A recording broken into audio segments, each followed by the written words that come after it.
Hello, my name is Dr. Rick Hoffman and I teach music theory at Belmont University. In the last video we talked about scales and keys in general terms and focused on major scales. We also talked about key signatures and how they relate to scales. We said that they show us what accidentals are used to produce a certain scale, but pointed out that they aren't the same thing as key. We talked about the importance of memorizing the key signatures and not relying on tricks. All of that will be true for minor scales and key signatures as well. So in this discussion, I'm going to assume that you watched the major scales video and know the information covered there. Now in most ways, minor scales function exactly like major scales. There are 7 different tones that span an octave. The pattern of whole and half steps unique to the minor scale helps us hear that first pitch as tonic or home tone and recognize the pattern that we hear as a minor scale.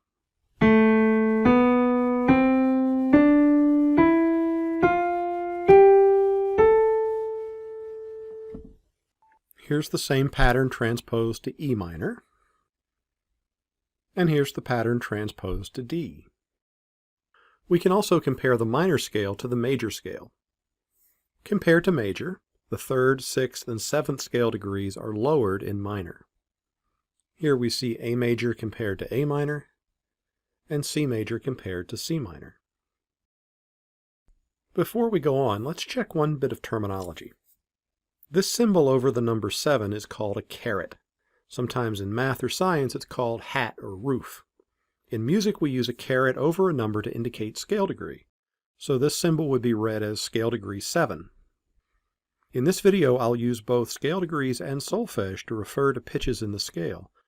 I'll often call the 6 and 7 from major, La and Ti, raised 6 and raised 7. I'll call 6 and 7 from minor, Lay and Te, or the lowered 6 and 7. Now notice in minor they're already lowered from major. We don't have to do anything different to them. We don't have to lower them again. I'm just using raised and lowered to distinguish the 2 options for 6 and 7. Lay or La for 6, Te or Ti for 7. Realize too that raised and lowered doesn't necessarily translate to sharp and flat. Sometimes raising or lowering can be done with a natural sign. In some keys, the lowered 6th might actually be a sharp note, and then the raised 6th would be a double sharp. So when I talk about raised and lowered tones, I'm talking about raising and lowering them from how they appear in the scale. I'm not saying anything about accidentals. If that's clear, let's go on. Because we worked out transpositions very carefully in major scales, we'll just show these scales with the key signatures. You can watch the earlier video if you need to review the order of accidentals or why they're added the way they are. So here's E minor with 1 sharp, B minor with 2, F sharp minor, 3 sharps, C sharp minor with 4 sharps, G sharp minor with 5, D sharp minor with 6 sharps, and A sharp minor with 7 sharps. They're added in exactly the same order we add sharps in major. And of course we add the sharps to produce that same pattern of whole and half steps that we call a minor scale. Here are the flat keys. 1 flat for D minor, 2 flats G minor, 3 flats C minor, 4 flats F minor, 5 flats B minor, 6 flats is E flat minor, and 7 flats A flat minor, and once again, the same pattern of whole and half steps apply to all of these scales. We can see all of this, the key signatures, the relation to major and minor, clearly in the diagram known as the circle of fifths. In contrast to major scales, there are 3 distinct forms of the minor scale. This kind of minor scale, the one that uses just the pitches in the key signature, is called natural minor, or the natural form of the scale. To our ears, when compared to major scales, minor scales naturally seem to have less of a pull toward tonic. This is because there's no half step or leading tone before the tonic. There's also no half step between Mi and Fa, or between the 3rd and 4th scale degree. So the tritone interval that creates the sense of tension and resolution in a major scale just isn't present in a minor scale in the same way. Instead of a leading tone, we have a subtonic, a whole step below tonic. Over the years, musicians have found ways to add leading tones, to make the half step below tonic, to create the pull missing in the natural form of minor. We call this harmonic minor because it's the notes we're most likely to use in chords. It's made up from the pitches in the natural minor scale, but with the leading tone added. The leading tone creates a half step or minor second between the 7th scale degree and tonic and provides a stronger pull. Listen to a harmonic minor scale.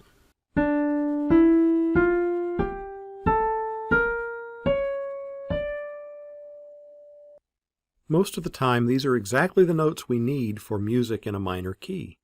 If you've taken beginning piano lessons or learned scales on an instrument many times, you will learn harmonic minor when you learn minor scales. But harmonic minor does have an odd little twist. When we raise the leading tone, we create an awkward interval, an augmented second between 6 and 7, or between lay and T. Now, normally in chords or in harmony, the interval just doesn't matter. Consider this example.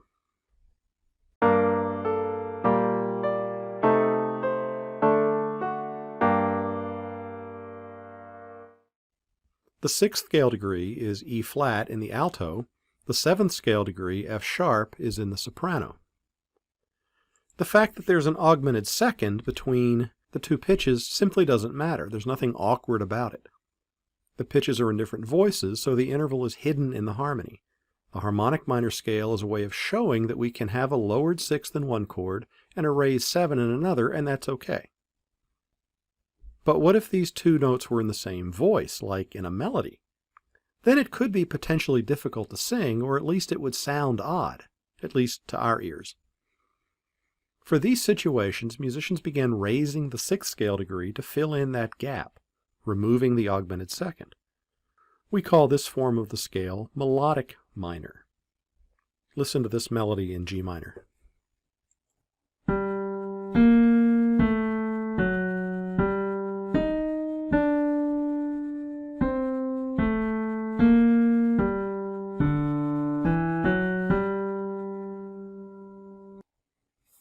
Perhaps you can hear that when the line moves toward tonic, the leading tone is used.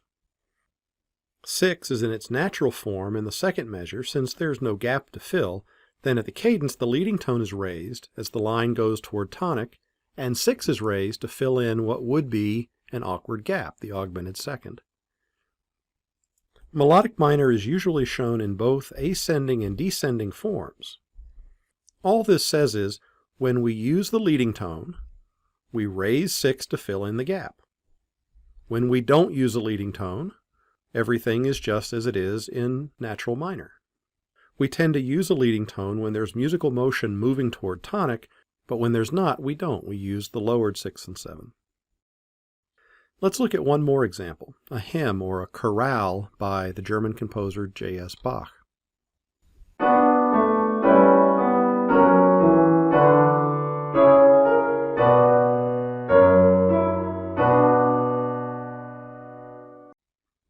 The excerpt is in B minor. At first, 6 and 7 are in their natural form as the line moves away from tonic. The A sharp in the melody shows the leading tone pulling the line toward tonic. The raised 6 in the alto fills in the gap created by the leading tone in that voice.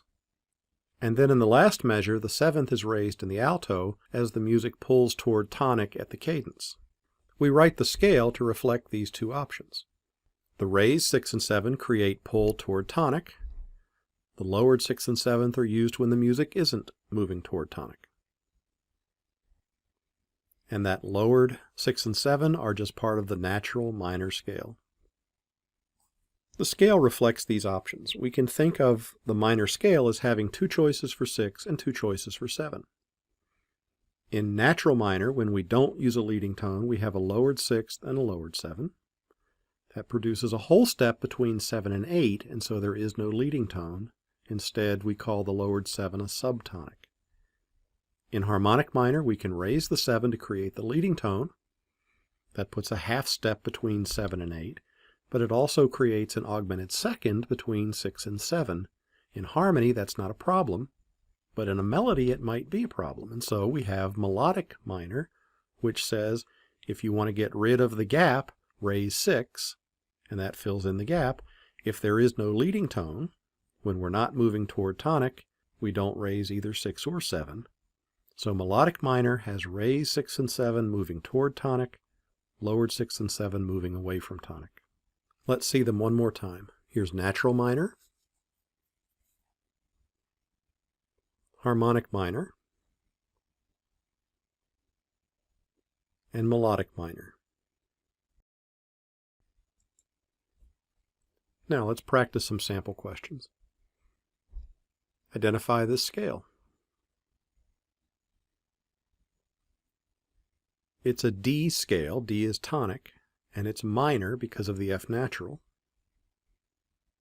In D natural minor, we would have a B flat and a C natural. Here we have B natural and C sharp, and so both the 6th and 7th are raised. That makes melodic minor. Here's another example. It's an F sharp scale, and it's minor because of the 3rd, A natural. Here the 6th is lowered, D, the 7th is raised, E sharp, and so it's harmonic minor. Here's another. Clearly it's an F minor scale, but both 6th and 7th are raised, D natural, E natural, and so that makes F melodic minor. One more. It's a C sharp minor scale, but with a lowered 6th and a raised 7th, and so it's C sharp harmonic minor. Now it's important to learn scales based on the pitches in the scale and not become too dependent on patterns of accidentals. We don't want to just look for sharps or look for flats and think we understand what that's telling us. Remember, in music, the key and the key signature aren't necessarily the same thing. Key is how the music sounds. Key signature is just a way of writing it. So it's important to be able to figure out what key the music is in, even when the key signature doesn't match, even when there are accidentals happening in the music. And so let's look at a few that don't quite match up. Now this is clearly an E scale, but the key signature doesn't match that. The G is natural, and so that makes it E minor. C is sharped, which would be a raised 6th. D is sharped, which would be a raised 7, and so this must be E melodic minor. Here's some form of a C scale. It's C minor because of the E flat. The A flat is a lowered 6th. The B is flat in the key signature, and so B flat is a lowered 7, and so it's a C natural minor scale. And so let's review. Natural minor is based on a pattern of whole and half steps. Compared to a major scale, it has a lowered 3, 6, and 7.